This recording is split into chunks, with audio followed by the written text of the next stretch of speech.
Français porteurs de valises mystérieuses et pressées ne sont pas des agents secrets, des conspirateurs ou des gangsters. Ce sont tout simplement des membres du Club Magique de Paris qui vont assister à leur réunion hebdomadaire. Ce club, qui groupe une centaine d'adhérents amateurs ou professionnels, est une filiale de l'association américaine International Brotherhood of Magicians, la plus importante association mondiale de magie. En France, 5000 personnes environ pratiquent l'illusionnisme, ce qui est peu par rapport à des pays comme les États-Unis, la Grande-Bretagne, la Hollande et la Tchécoslovaquie, où cet art est très en vogue. Des écoles de magie y ont été créées. Un entraînement quotidien est indispensable pour devenir un illusionniste crédible. La dextérité est évidemment la première qualité requise. Avec l'expérience vient l'assurance qui permet de dominer et de vaincre la timidité. Le maître de l'illusion est sans conteste le Français Robert Houdin, qui éleva ce divertissement et en fit un art de salon.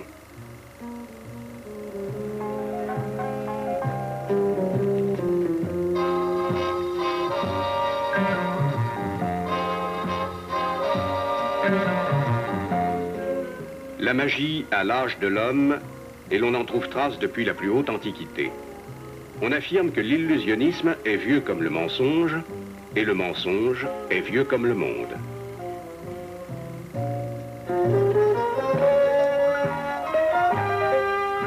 Écoutons ce qu'en pense un homme qui y consacre la plupart de ses loisirs.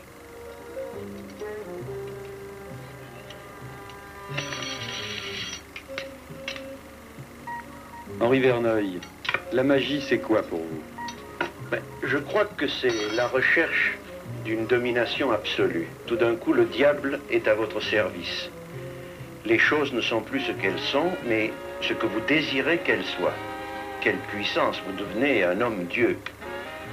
Le fantastique devient réalité. D'un chapeau vide, un lapin qu'on sort, une pièce d'argent qui devient une pièce d'or, un as de pique qui se transforme en as de cœur, et tout d'un coup, les 52 cartes normales deviennent 52 as de trèfle. Vous devenez un homme-dieu. Et pourtant, quand on s'approche des réalités, tout s'explique par la physique, l'optique, la logique. Et c'est pour ça que pour moi, la magie, c'est à la fois de la science et un art. La logique est donc un élément capital dans la prestidigitation. Je parle de ces expériences que l'on fait à 50 cm du spectateur, qui n'est pas une expérience de scène. La logique est une chose absolument nécessaire. Votre main droite, par exemple, va tricher, votre main gauche va être honnête. Eh bien, il faut que cette main gauche déjà prépare l'œil du spectateur à tricher pour que lorsque la main droite fera cette tricherie, l'œil du spectateur soit déjà habitué à cette forme de mouvement. Ça rejoint la logique. Vous pourriez conclure comment? Que c'est un art et une science, et que c'est en tout cas un dérivatif merveilleux, parce que vous êtes dans le monde de l'irréel, du fantastique. Durant des millénaires, la croyance au merveilleux a dominé le monde et les pratiques des sorciers, devins et autres fakirs doivent beaucoup à la magie. Aujourd'hui, où elle n'est plus qu'un jeu, la magie conserve malgré tout son côté un peu surnaturel. Il semble facile de transformer un billet de banque étranger en un billet français sans passer par le bureau de change.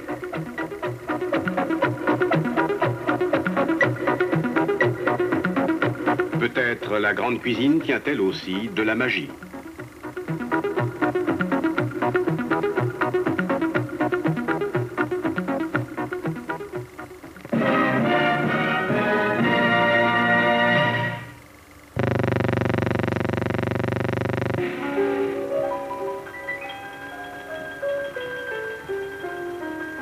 Il était un voyageur des mers lointaines qui avait appris aux Indes le secret des cordes. De ville en ville, il en usa, de siècle en siècle, il le transmit. Voici d'abord comment celle-ci, il savait la couper en plusieurs endroits, et puis entre ses doigts lui redonner sa force, sa résistance, son unité.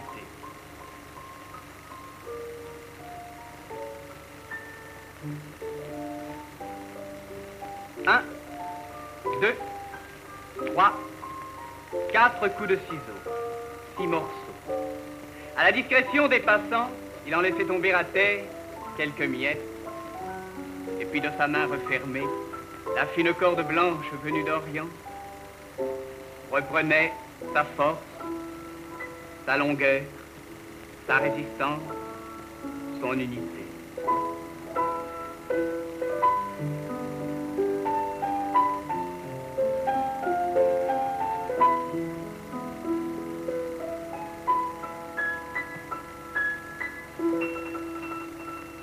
Et c'était ensuite le mystère du cercle de Chine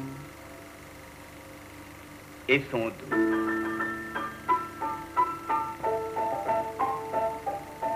Un, deux coups de ciseaux, les deux cercles sont brisés, la corde est en deux moitiés.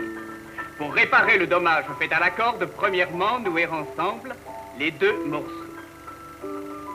Deuxièmement, s'arranger pour que la réparation soit légère et discrète. Enfin, troisièmement, et c'est là l'important, lorsqu'elle est toute petite, si vous avez beaucoup de poésie, oubliez qu'elle existe. Et si à force de conviction, vous avez réussi à ne plus la voir et que par hasard un jour vous la redécouvrez sur la corde, alors comme un parasite qui serait venu s'y poser, chassez-la.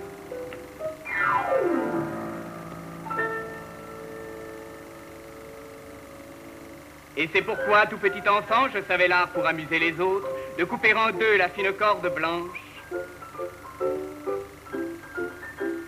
et de la réparer aussitôt après.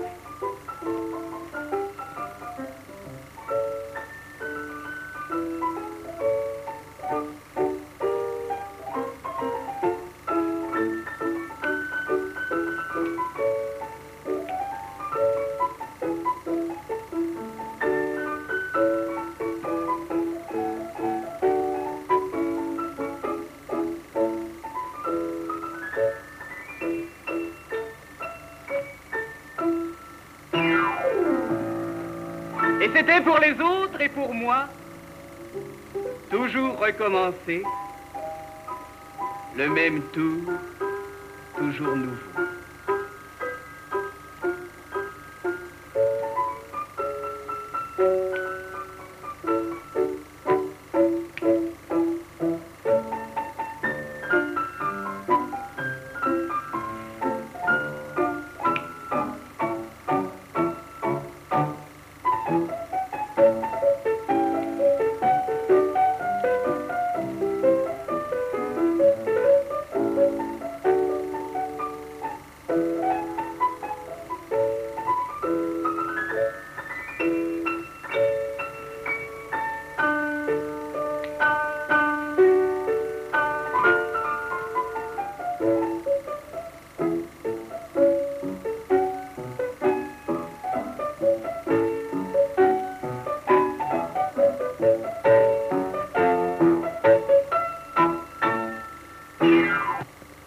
J'ai plus du tout de secret pour vous maintenant. Vous savez tout de moi, vous savez mes manies, mon obsession, mes complexes.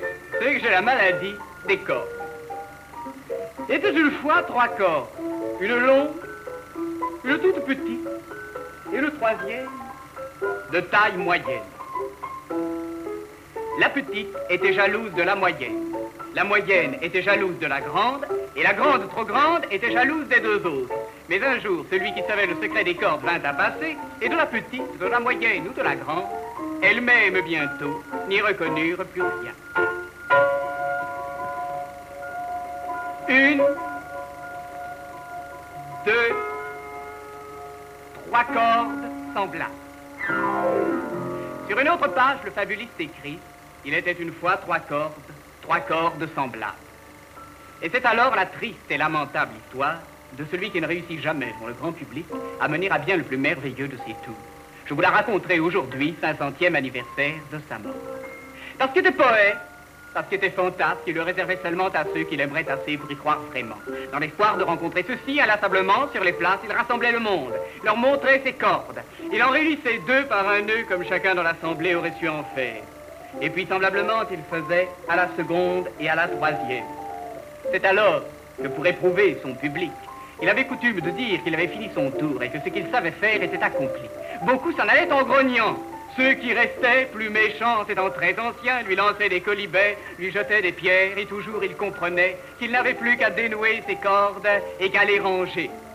Arrivé à la dernière, cependant, il avait gardé l'habitude, en souvenir de lui, de ses voyages, et aussi, il faut bien le dire, de ses tours inachevés, de distribuer à ceux qui restaient quelques menus morceaux. Aussi comprendrez-vous, mesdames, que j'ai tenu ce soir à renouveler pour vous ce geste auquel il resta fidèle.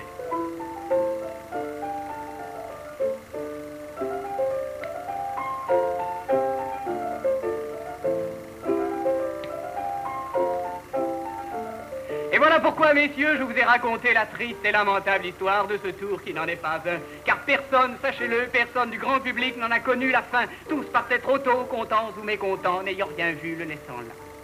Mais un jour de beau temps, une belle fille resta. Une belle fille que plus tard, pour avoir raconté ça, on brûlera sur un bûcher. Et pour elle toute seule, enfin, il put dérouler les cordes, les 3 cordes changées en une seule, dont il avait chargé sa main. Et c'est ce jour-là, mesdames et messieurs, que fut inventé le nœud des amants. C'est ce jour-là aussi qu'il sortit de sa poche une corde qu'il n'avait encore montrée à personne. Et pour celle qu'il aimait, qu'il avait cherchée à travers le monde et qu'il venait de rencontrer, bien avant que ne fût inventée l'échelle de soie, patiemment, il fit la corde à nœud.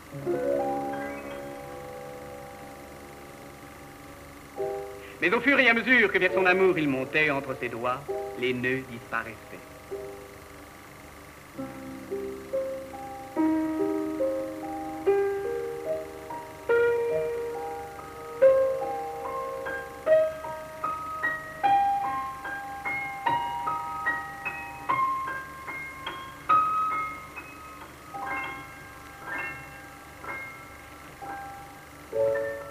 Il en fit alors un dernier joignant les 2 extrémités de sa corde. Et pour celle qu'il aimait, qu'il avait cherchée à travers le monde et qu'il venait de rencontrer, il fit le cercle total.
quelles sont les nouvelles du palais, mon cher Frédéric Potachère? Eh bien, je viens d'assister à une audience extrêmement dramatique à la question posée au jeune inculpé par l'avocat général. Mais que vouliez-vous faire avec cette paire de ciseaux? Il a eu cette réponse. Je vous le dis comme je l'ai vu. Pour bien respirer, faut se couper les poils du nez. Et vas-y, je jeune, à toi l'oxygène. Pour bien respirer, faut se couper les poils du nez. Et vas-y, je jeune, à toi de respirer. Alors l'avocat général a bondi et a lancé au jeune inculpé. Mais alors vous y pensiez donc depuis longtemps, mais avouez. J'avais 4 ans à peine lorsque j'ai découvert les vertus de l'oxygène et du nez grand ouvert. Je provoquais la presse qui, pleine d'admiration, nota dans l'allégresse cette déclaration. Pour bien respirer, faut se couper les poils du nez. Et vas-y, j'ai jeune, à toi l'oxygène. Pour bien respirer, faut se couper les poils du nez. Et vas-y, j'ai jeune, à toi de respirer. Ce fut un coup de tonnerre dans le monde en émoi. Tous les grands de la terre ne jurèrent que par moi. Comme un enfant prodige, partout flux encensé. Ce n'était rien leur dis-je, mais fallait-y penser. Car pour bien respirer, faut se couper les poils du nez. Et vas-y, j'ai jeune, à toi l'oxygène. Pour bien respirer, faut se couper les poils du nez. Et vas-y, j'ai jeune, à toi de respirer. Eh bien, monsieur le juge, que pensez-vous de cette affaire? Quelle peine allez-vous infliger à l'accusé? L'accusé, je l'acquitte. Vous acquittez l'accusé? Oui, il a raison. Il faut que tout le monde se coupe les poils du nez. Et tous en cœur, la paire de ciseaux à la main, nous irons nous raser les poils du nez. Tous les Gégènes et les Charlots, vous m'avez compris. Nous irons tous en chœur et nous terminerons en chantant. Pour bien respirer, faut se couper les poils du nez. Vas-y donc, Gégène, prends ton oxygène et nous respirons l'oxygène.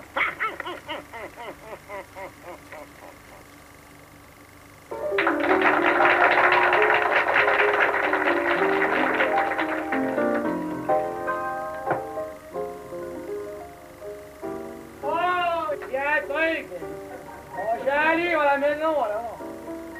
Je le fais, ça. Il y a 4 couleurs et le vert, c'est le dernier. Ça y est. Il y a un truc. C'est pas un vrai hindou. C'est un hindou de Montreuil. Il y a un truc. Ça, j'ai déjà vu à la télévision. Il n'a pas l'air gracieux, hein? Ça y est!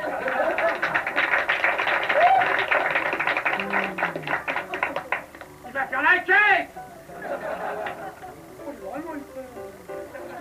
Comment tu sais pas, monnaie?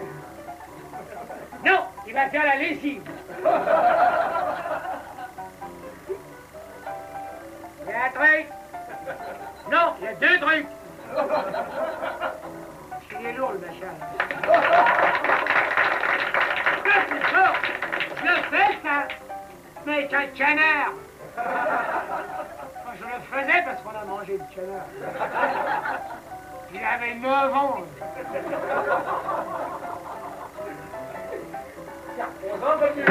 Attention. Ne vous énervez pas, hein. Il y a un truc. Je le fais, mais plus vite.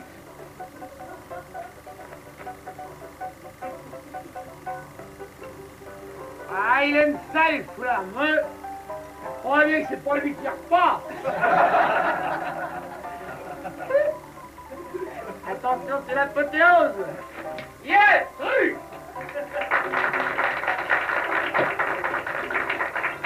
Monsieur, je vois avec joie que vous vous intéressez à la magie. Non, je parle avec ces messieurs-dames. Est-ce que je peux vous demander, cher monsieur, d'avoir la bonté de bien vouloir monter sur scène? Oh non, non, je vais vous retarder. Monsieur, il s'agit de vous prêter une petite expérience. Je les connais toutes, alors. J'ai un livre à la maison. Monsieur, c'est un tour absolument inédit, je vous assure. Oh, mais n'insistez pas, belle orientale. Allez, on l'encourage, on l'encourage.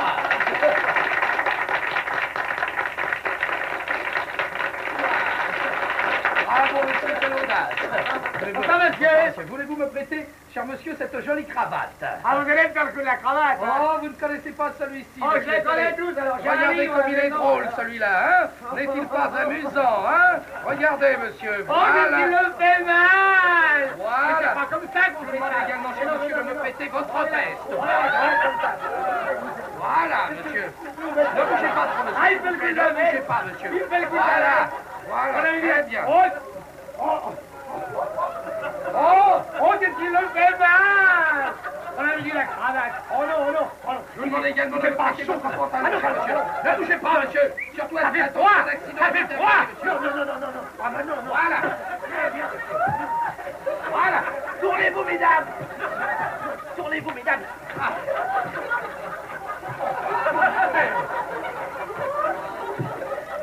Vous n'êtes pas déchiré, non? Non. Comment est-ce qu'on est là? On chahute, on chahute. Qu'est-ce que vous voulez couper encore? Voilà. Oh, qu'est-ce qu'il le fait mal? Vous connaissiez ce tour, cher monsieur? Ah non, non, non. Il n'était pas dans votre livre, celui-là, peut-être? Ah non, non, non. Il y a un truc? Non.